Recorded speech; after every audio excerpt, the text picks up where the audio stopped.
আজকের মতো ত্যাগ করতেছে এম খান 7।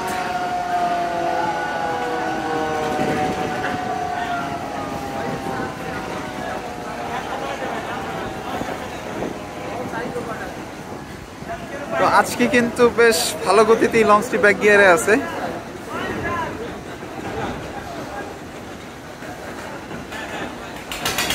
বলছিলাম লঞ্চটি কিন্তু আজকে রিভার ট্রায়ালে বের হয়েছিল, চাঁদপুরের হাইমচর পর্যন্ত গেছিল।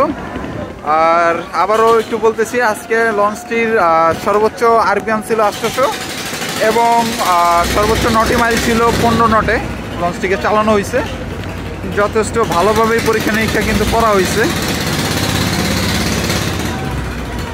ওকে, এখন দেখতে পাচ্ছেন লঞ্চটি কিন্তু ব্যাক গিয়ারে আছে।